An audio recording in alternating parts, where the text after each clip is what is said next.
Hamna Islamic Kid TV. Qisse Anbiya.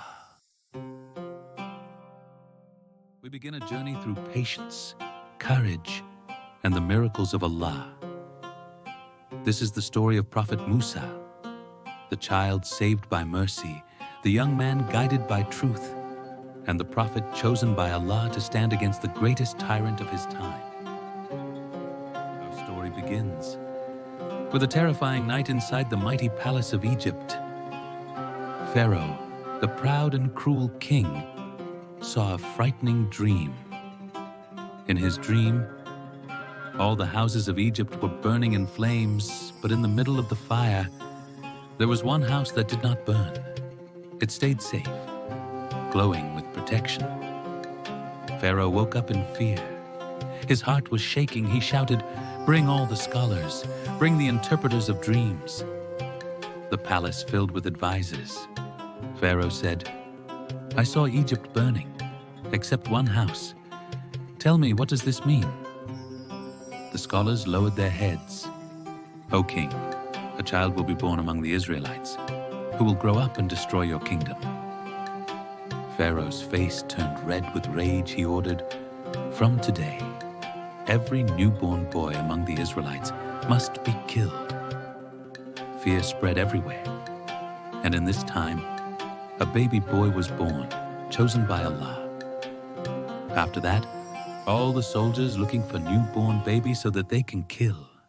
They were finding in all place of Mr. Mothers screamed. Families hid their newborns.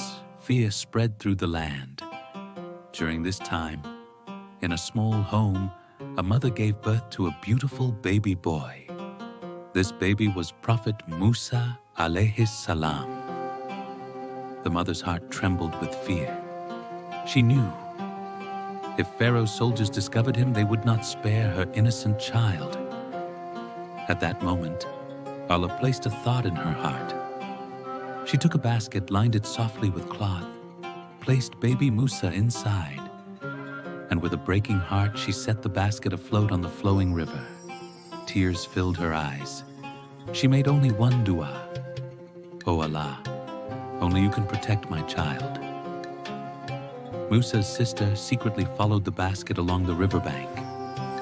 Sometimes the basket rocked in the waves, sometimes it drifted toward the shore. But the sister's eyes never left it. She didn't know that this journey was taking Musa straight toward Pharaoh's palace.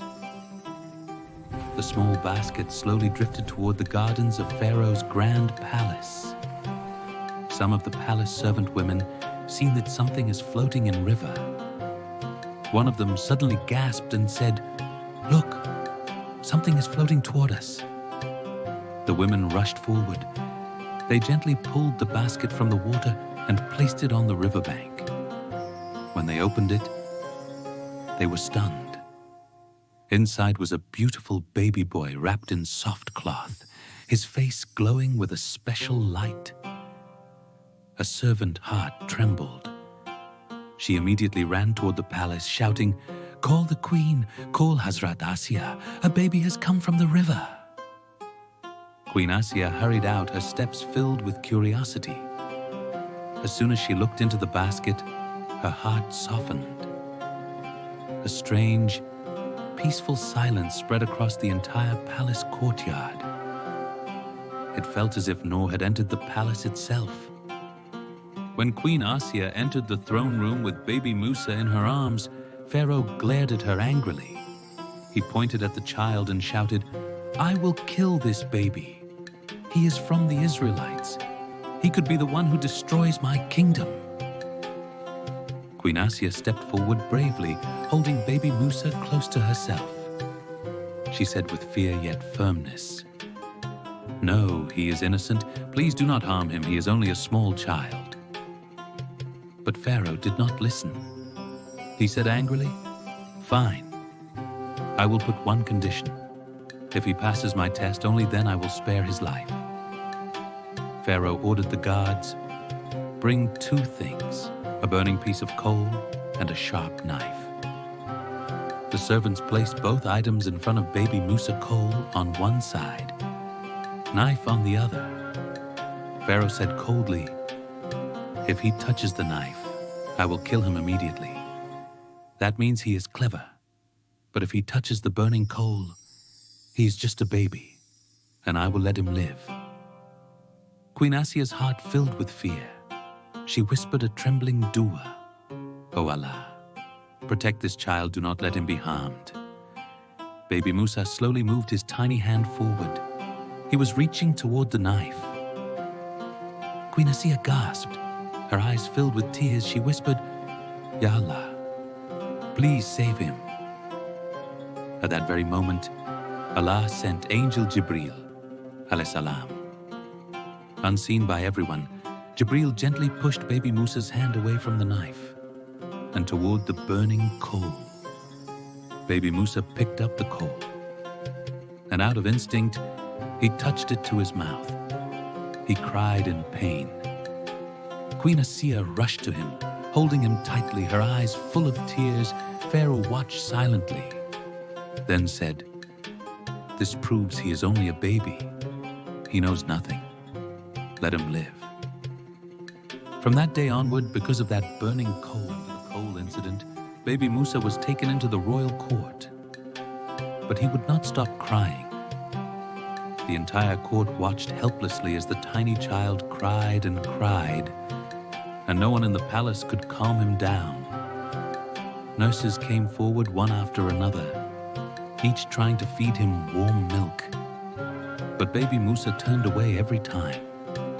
Some women tried to rock him. Some whispered sweet words, but nothing worked. The palace grew restless.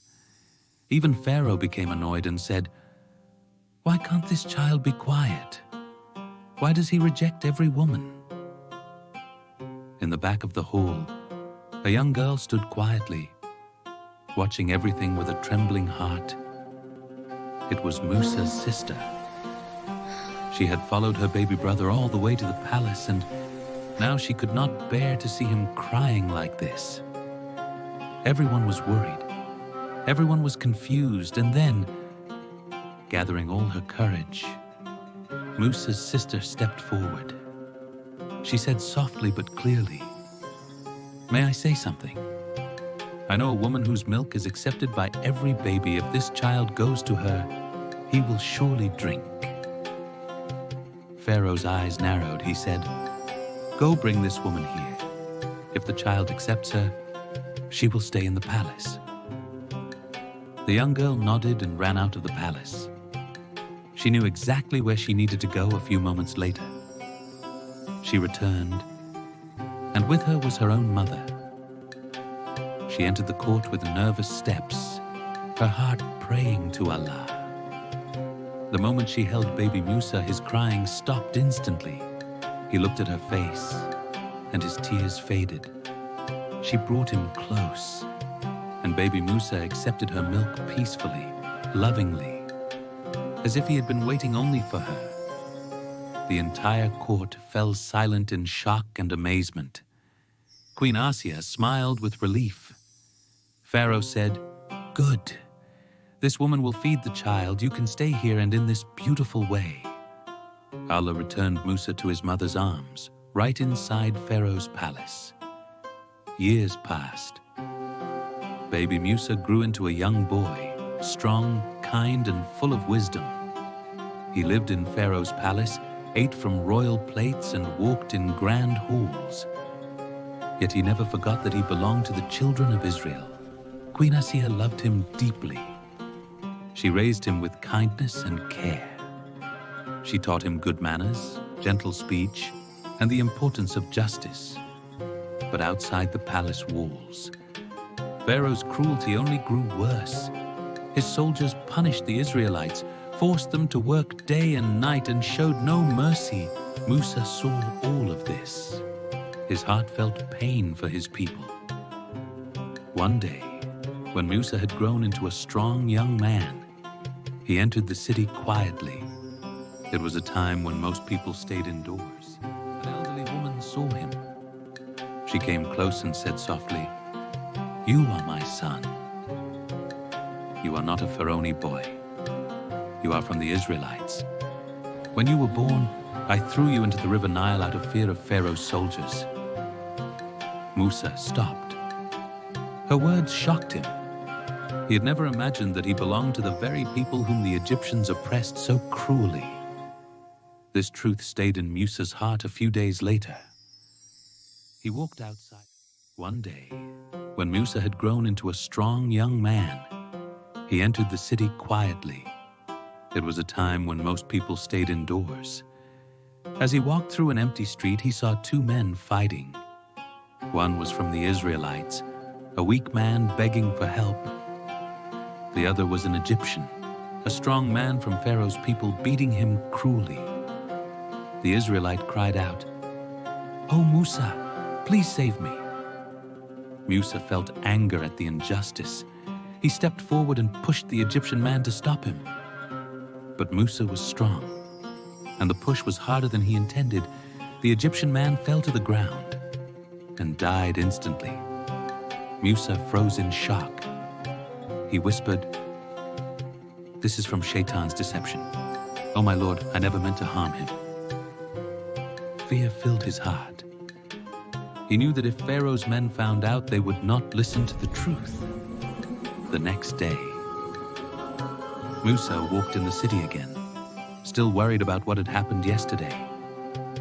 Suddenly, he saw the same Israelite man fighting with someone else. Musa felt upset. He said, "You are clearly a troublemaker. You cause problems every day."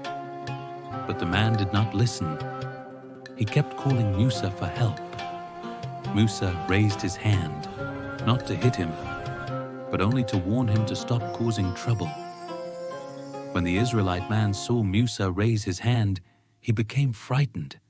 He thought, "Musa might strike me too." He ran away quickly, straight toward Pharaoh's men.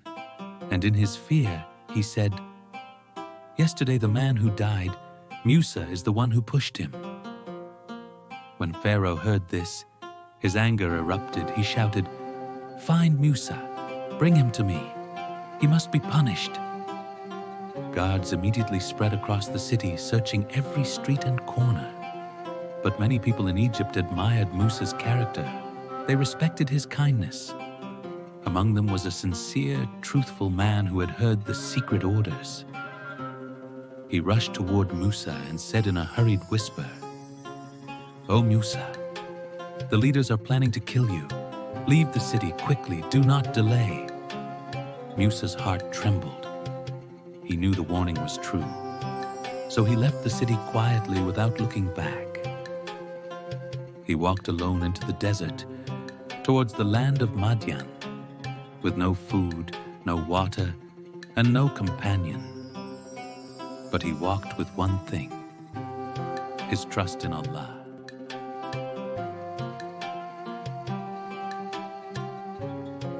Musa crossed burning deserts, with no food, no water, no companion. He prayed, "My Lord, I need any good you send to me." Finally, he reached the land of Madyan at the well. Musa saw many shepherds watering their animals. At a distance, two young women waited shyly. Musa approached respectfully. "Why do you stand far away?" They replied, "We cannot push in with the men. Our father is old." Musa listened silently. Then he lifted the heavy stone from the well and watered their animals himself. He sat under a tree. "My Lord, I am truly in need of your blessings." The girls returned home early. Their father, a wise man according to many scholars, Hazrat Shoaib a.s. asked, "How have you come so soon?" They told him everything he said. "Call him. I wish to thank him."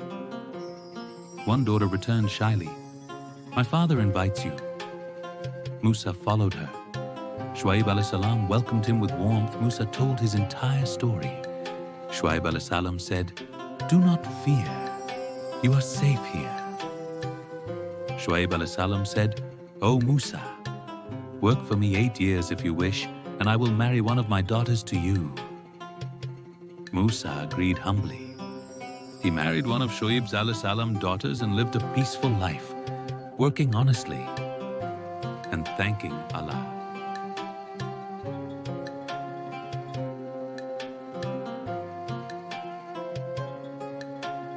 And this was only the beginning. From the darkness of fear to the light of faith, Allah guided Musa at every step. Join us in the next part as we continue the journey of miracles, mercy, and the victory of truth over falsehood.